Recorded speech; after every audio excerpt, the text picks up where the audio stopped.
Selamat datang di channel Novel Official.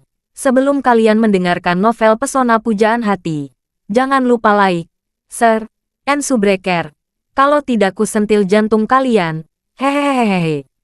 Tanpa lama-lama lagi langsung saja kita masuk di alur cerita novelnya. Bab 1376. Queen Golding berkata dengan marah. Ayahku sangat yakin kamu berada di Aurus Hill. Dia berkali-kali datang langsung ke sini. Dia menghubungi koneksinya untuk memeriksa semua anak laki-laki di Aurus Hill yang seusia Anda, dan berulang kali memeriksanya. Ayahku telah mengunjungi dan memeriksa semua pos penyelamat, panti asuhan negeri dan swasta di Tiongkok. Tidak ada informasi tentang kamu sama sekali. Tidak mungkin, Charlie berkata. Saya tinggal di panti asuhan Aurus Hill selama 10 tahun, dari usia 8 sampai 18 tahun. Saya tidak mengubah nama saya sejak saya memasuki panti asuhan. Orang tua saya memberi saya nama Charlie. Informasi pribadi yang saya isi di panti asuhan juga Charlie. Jika Paman Golding datang ke sini, dia pasti akan menemukan saya. Queen berkata dengan tegas. Tidak mungkin. Dalam 10 tahun terakhir, ayah saya telah datang ke Aurus Hill secara pribadi. Tidak kurang dari 5. Berkali-kali dia mengirim orang. Semua jenis koneksi dia gunakan. Tetapi dia tidak menemukan petunjuk tentangmu sama sekali. Saya masih ingat terakhir kali ayah saya datang ke Aurus Hill. Itu adalah liburan musim panas. Saat itu saya berusia 18 tahun dan akan belajar di salah satu universitas di Inggris.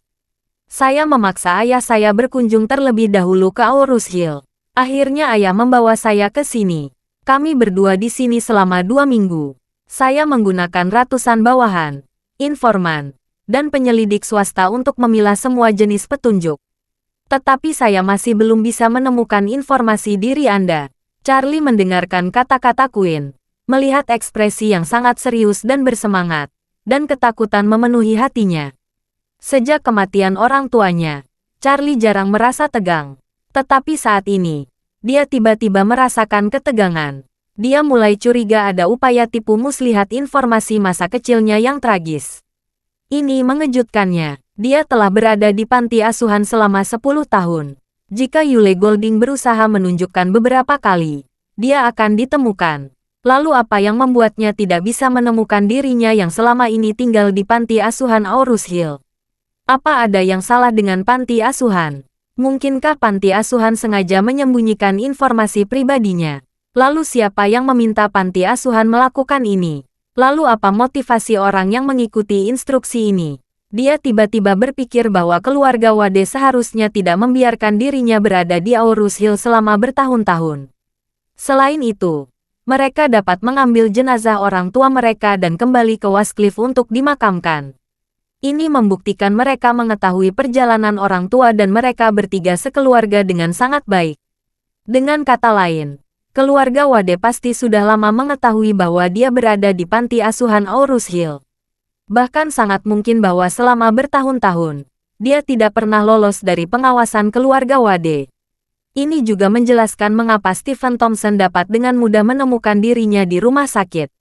Alasan sebenarnya di balik ini tampaknya semakin rumit. Melihat Charlie mengingatnya lagi, Queen bertanya dengan penuh perhatian. Kak Charlie, apakah kamu bertanya-tanya? Ada konspirasi apa di balik ini? Charlie mengangguk. Saya pikir beberapa masalah tampaknya tidak benar, tetapi saya belum bisa memahaminya. Queen buru-buru berkata, bagaimana kalau saya menelepon ayah dan meminta segera datang? Dengan itu, dia meraih teleponnya. Jangan Charlie buru-buru berhenti. Jangan beritahu siapapun, termasuk ayahmu, untuk saat ini. Bab 1377. Queen sangat bingung. Ayahnya telah mencari Charlie begitu lama selama bertahun-tahun. Dia selalu merasa tidak nyaman saat tidur dan makan karena tidak dapat menemukan Charlie, dan merasa bersalah karenanya. Sekarang dia melompat kembali dengan Charlie secara kebetulan. Dia tentu saja harus memberitahu ayahnya kabar baik ini. Ini bisa dibilang keinginannya selama bertahun-tahun. Jadi, dia bertanya lagi, Kak Charlie, mengapa saya tidak boleh memberitahu orang lain telah membahas kamu? Charlie menghela nafas ringan dan berkata, Hei, Tidak peduli apa yang terjadi lebih dari 10 tahun yang lalu. Saya sangat senang berada di Aurus Hill sekarang. Saya tidak ingin memiliki terlalu banyak hubungan dengan Eastcliff. Queen berkata dengan penuh emosi. Kak Charlie, kamu adalah tuan muda dari keluarga Wade. Mengapa memilih tinggal di Aurus Hill? Jika kamu kembali ke Eastcliff, kamu setidaknya bisa memiliki 2 atau 3% dari triliunan aset keluarga Wade. Charlie mengulurkan tangannya. Saya tidak kekurangan uang sekarang.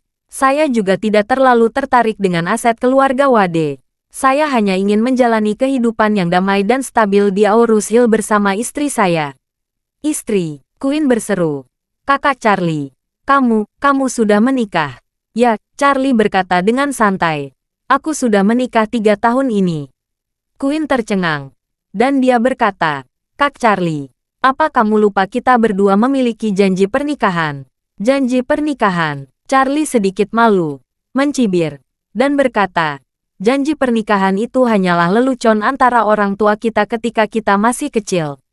Saat itu kita berdua hanyalah anak-anak yang tidak tahu apa-apa. Bagaimana mungkin hal seperti itu bisa terjadi? Apakah itu harus benar-benar dipertimbangkan? Queen bertanya dengan marah. Mengapa hal seperti ini tidak bisa dipertimbangkan? Kamu tahu, selama bertahun-tahun kamu menghilang. Ayahku selalu mengingatkanku setiap hari. Dia selalu mengatakan saya sudah memiliki pasangan menikah. Ayah juga melarangku agar tidak jatuh cinta dengan laki-laki lain. Bahkan aku sendiri selalu mengingat itu. Charlie tercengang. Ketika dia meninggalkan Eastcliff, dia baru berusia 8 tahun. Dan Queen tidak lebih dari 6 tahun dan belum genap 7 tahun. Ini membuatnya merasa sedikit malu. Bagaimanapun, dia telah lama dibuang dari langit untuk hal-hal yang sangat dihargai orang lain. Ini membuatnya merasa sedikit bersyukur. Jadi dia hanya bisa berkata dengan nada meminta maaf. Nah, sejujurnya, saya memiliki kehidupan yang sangat terserap selama bertahun-tahun. Saya tinggal di panti asuhan selama 10 tahun pertama. Lalu saya bekerja di berbagai lokasi konstruksi selama beberapa tahun berikutnya. Saat itu aku bertemu dengan istriku. Queen marah dan tertekan. Dia bertanya dengan mata merah. Saat kamu menikah dengannya, apakah kamu tidak memikirkan pertunangan kita? Maaf, Charlie berkata terus terang. Saya benar-benar tidak memikirkan hal ini. Saya terjebak pada situasi saat itu. Dan banyak hal di luar kendali saya. Queen bertanya lagi. Lalu apa yang dilakukan istrimu saat ini? Dia putri keluarga besar yang mana? Dia bukan dari keluarga kaya. Charlie tersenyum dan berkata, dia hanya gadis dari keluarga biasa. Keluarga biasa. Queen semakin tercengang. Wajahnya yang cantik penuh amarah. Dan dia berkata, kamu adalah tuan muda yang berpotensi dari keluarga Wade. Dan kamu pertunanganku Queen Golding. Ayahku dan aku telah mencarimu bertahun-tahun. Kamu begitu tega menikahi wanita lain. Bab 1378. Setelah mengatakan ini, Queen menangis lagi. Charlie buru-buru menyerahkan tisu padanya dan membujuknya dengan lembut. Nana, jangan menangis. Banyak hal yang tidak terjadi saat bermain di rumah ketika kita masih muda.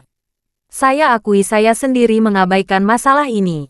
Saya pikir itu kamu juga seperti saya. Kamu pasti akan tersenyum saat mengingat hal-hal ketika masih kecil seperti ini. Saya benar-benar tidak pernah menyangka.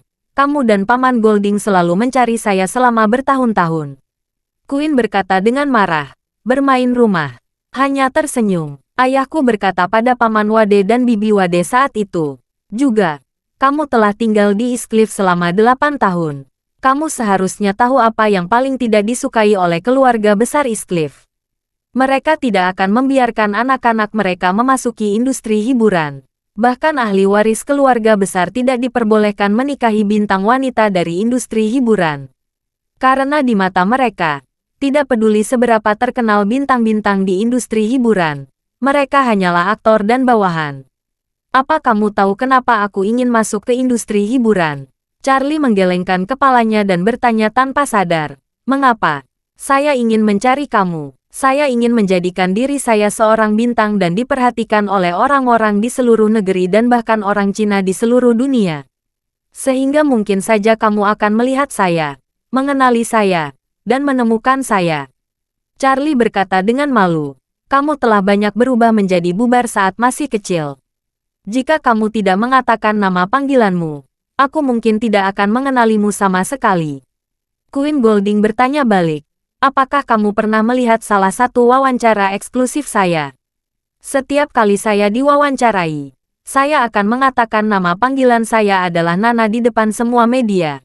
Saya juga sengaja mengatakan bahwa alasan saya belum memiliki pacar adalah karena saya masih mencari pria yang saya sukai saat saya masih kecil. Masalah ini sering dibahas di berbagai platform media sosial. Apa kamu belum pernah melihatnya? Charlie tak tersenyum berdaya. Saya jarang memperhatikan berita industri hiburan. Saya tidak mengikuti berita para bintang. Jadi saya tidak memerhatikannya. Queen bertanya dan bertanya. Lalu mengapa kamu memintaku untuk menjadi duta iklan pil perut Jiuxuan? Charlie mengangkat bahu. Bukan saya yang memutuskan ini. Liam yang menentukan. Dia mengatakan kepada saya bahwa Anda adalah salah satu bintang paling terkenal. Dia merekomendasikan kamu untuk membantu promosi pil perut Jiuxuan. Harga diri Queen terpukul. Dan air matanya kemarahannya jatuh. Semua kerja kerasku selama bertahun-tahun hanyalah sia-sia. Saya mengucapkan berkali-kali di depan orang-orang di seluruh negeri. Tapi kamu bahkan tidak melihatnya sekalipun. Saat dia mengatakan itu, dia menyeka matanya dan bertanya. Saat aku di pesawat pagi ini, aku masih berpikir. Aku masih akan menunggu kamu sampai usia 35 tahun. Bahkan aku sanggup menunggumu sampai usia 40 tahun. Orang-orang di industri hiburan memang biasa menikah sangat terlambat. Tidak ada yang mendesak saya untuk segera menikah. Saya tidak mengira kamu tidak memiliki hati nurani seperti ini. Kamu tidak mengenali saya. Dan kamu juga melanggar kontrak mengikat kita berdua dan menyewa wanita lain. Selama bertahun-tahun, di hati Queen, dia selalu mengingat pertunangannya dengan Charlie. Sejak dia masih kecil, dia memiliki kasih sayang alami untuk Charlie. Dia sangat suka mengikuti Charlie di belakangnya. Ditambah lagi ayahnya telah mencari Charlie selama bertahun-tahun. Jadi dia tidak pernah melupakan Charlie. Selain itu, dia telah menantikan bisa menemukan Charlie sejak bertahun-tahun yang lalu. Selain itu, ayah Queen tidak pernah bosan mengingatkannya bertahun-tahun bahwa dia tidak boleh lupa bahwa dia memiliki kontrak pernikahan. Saat dia berusia 20 tahun, ayahnya sering mengatakan jika dia menemukan Charlie, dia harus menikahi Charlie. Karena ini adalah janji ayah kepada teman, dermawan, dan saudara bertahun-tahun yang lalu. Queen menerima perjodohan ini dengan halus. Selama bertahun-tahun, dia yakin akan dapat menemukan Charlie. Tetapi ternyata, Charlie sudah menikah. Bab 1379. Queen mengkritik Charlie. Charlie sedikit canggung menjadi. Dia merasa menyesal di dalam hatinya. Jadi, dia batuk kering dan berkata dengan nada meminta maaf. Nana, aku memang bertanggung jawab atas masalah ini. Saya ingin meminta maaf kepada Anda dan Paman Golding. Meminta maaf, Queen berkata dengan marah. Ayahku juga sesepuhmu. Ayahku juga telah mencarimu selama bertahun-tahun. Jika ingin minta maaf, kamu harus meminta maaf pada ayahku secara langsung. Apa maksudmu tidak membolehkan aku memberitahu ayahku kalau aku telah menemukan kamu? Charlie melihat ekspresi marahnya dan berkata dengan serius. Nana, coba kamu berpikir. Saya tinggal di panti asuhan Aurus Hill selama 10 tahun. Paman Golding berkali-kali datang ke Aurus Hill untuk mencari saya. Tetapi dia tidak pernah menemukan keberadaan saya. Mengapa ini bisa terjadi? Ini pasti ada seseorang yang tidak ingin Paman Golding menemukan saya. Ada pihak yang ingin saya tidak ditemukan oleh Paman Golding. Ini membuktikan bahwa orang ini sangat kuat. Dan saya tidak tahu apakah dia musuh atau teman. Jika kamu memberitahu Paman Golding sekarang, kamu mungkin saja akan memberitahu Paman Golding masalah. Melihat ekspresi Queen mereda, Charlie melanjutkan. Juga, mengapa orang tua saya terpaksa meninggalkan Eastcliff? Mengapa mereka meninggal secara tak terduga ketika mereka tiba di Aurus Hill? Ini masih belum diketahui. Ditambah lagi beberapa orang menyembunyikan informasi saya saat itu. Mungkin ada rahasia besar yang tersembunyi di balik ini semua. Jadi saya harus terlebih dahulu mencari tahu apa yang terjadi di masa lalu. Siapa yang mengawasi saya di belakang saya? Siapa yang bermaksud membawa bahaya bagi saya dan orang-orang di sekitar saya? Saya tidak ingin bertemu Paman Golding dengan gegabah. Queen menangis dan berkata, tapi ayahku sangat merindukanmu selama bertahun-tahun. Dia hanya memiliki dua keinginan terbesar sekarang. Satu, menemukanmu. Yang kedua adalah melihatku menikah denganmu. Charlie dengan sungguh-sungguh berjanji. Nana, jangan khawatir. Jika saya sudah mengetahui semuanya, saya akan pergi ke Eastcliff dan mengunjungi Paman Golding secara langsung. Begitu Charlie mengatakan ini, ekspresi Queen menjadi lebih menyakitkan. Dia menangis dan berkata, ayah didiagnosis menderita kanker pankreas 2 tahun yang lalu. Dia telah mencoba berbagai perawatan China, Amerika Serikat dan Jepang. Belum ada obat yang bisa menyembuhkannya. Para dokter top dunia mengatakan, penyakitnya tidak mungkin sembuh. Tidak peduli berapa banyak uang yang dikeluarkan. Mungkin akan sama seperti Steve Jobs Apple. Mungkin suatu hari kondisinya tiba-tiba memburuk dan dia akan meninggal. Charlie berseru, kanker pankreas. Bagaimana keadaan Paman Golding sekarang? Queen menjelaskan, dia baru saja kembali dari Amerika Serikat dan sedang memulihkan diri di rumah. Alasan saya bersedia mengambil bagian dalam drama Amerika adalah karena ayah saya pergi ke Amerika Serikat untuk perawatan. Setelah syuting selesai dan pengobatannya selesai, kami kembali ke Tiongkok untuk memulihkan diri untuk sementara waktu. Setelah itu, dia menghela napas dan berkata dengan lemah, hasil perawatan di Amerika Serikat kali ini tidak baik. Saya melihat kondisi kesehatannya semakin buruk. Saya tidak tahu kapan itu akan terjadi. Charlie tidak bisa menahan perasaan sedih ketika mendengarnya. Setelah bertahun-tahun mengembara, dia tidak memiliki perasaan lagi terhadap ayah Queen Golding atau bahkan seluruh keluarga Queen Golding. Jika dia tidak bertemu Queen saat ini, dia mungkin tidak akan pernah mengingat dan memikirkan keluarga ini lagi selama sisa hidupnya. Lagi pula, saat masih kecil, dia tidak memiliki kesan mendalam pada mereka. Tetapi ketika dia mendengar betapa banyak usaha yang telah dilakukan Queen dan ayahnya untuk menemukan dirinya, hati yang tersentuh. Sejak dia menjadi yatim piatu pada usia 8 tahun hingga sekarang, Charlie hanya bertemu sedikit orang. Apalagi bertemu orang-orang yang benar-benar peduli padanya. Tidak pernah terjadi, hanya ada sedikit orang yang nyaman dengannya. Salah satunya adalah Nyonya Louise dari panti asuhan. Lalu Tuan Wilson. Dan yang ketiga adalah istrinya, Claire Wilson. Selain Tuan Wilson yang telah meninggal, di dunia ini yang benar-benar peduli dan mengasihani dirinya adalah Nyonya Louise dan Claire. Tapi sekarang, ada 2 orang lagi yang peduli padanya. Mereka adalah Queen Golding dan Yule Golding. Yule berusaha menemukan dirinya selama bertahun-tahun. Ini sesuatu yang tidak pernah dia bayangkan sebelumnya. Bab 1380. Oleh karena itu, setelah mendengar bahwa Yule menderita kanker pankreas dan kesehatannya memburuk, dia segera membuat keputusan untuk menyelamatkan hidupnya.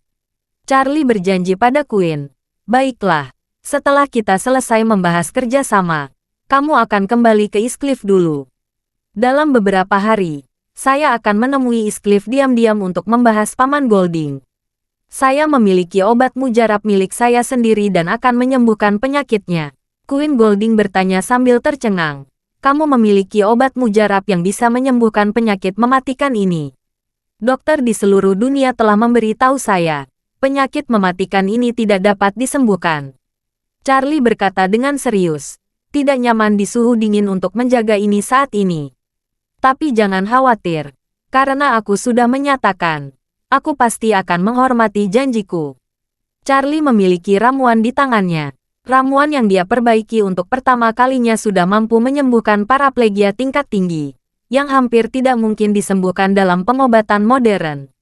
Jika dia memberi satu untuk Yule, kanker pankreasnya kemungkinan besar dapat disembuhkan. Mengambil langkah mundur, jika pil penyembuhan tidak bisa menyembuhkannya, dia masih memiliki pil peremajaan untuk digunakan. Charlie membuat beberapa pil peremajaan. Dia sendiri memakan beberapa dan memberi teman-temannya beberapa lagi. Masih banyak yang tersisa. Obat ini hampir bisa membuat pohon mati mekar dan menghidupkan kembali orang yang bernafas. Dan itu pasti bisa menyembuhkan Yule. Mundur memilih dan mengatakan bahwa meskipun pil peremajaan tidak dapat menyembuhkan, Tidak masalah dia. Dia masih memiliki energi spiritual. Reiki adalah energi paling murni dan tertinggi dari semua hal di dunia. Dengan Reiki di dunia ini, tidak ada penyakit yang tidak dapat disembuhkan. Tidak peduli apa, Charlie tidak akan membiarkan Yule mati seperti ini. Karena Yule bukan hanya sahabat dekat ayahnya yang sudah meninggal, tetapi juga dermawan yang harus dia syukuri. Namun, Charlie tidak akan memberikan obatnya secara langsung kepada Queen saat ini.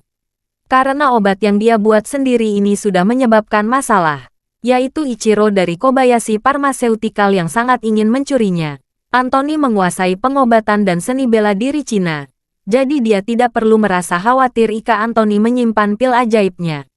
Tapi Queen adalah gadis biasa.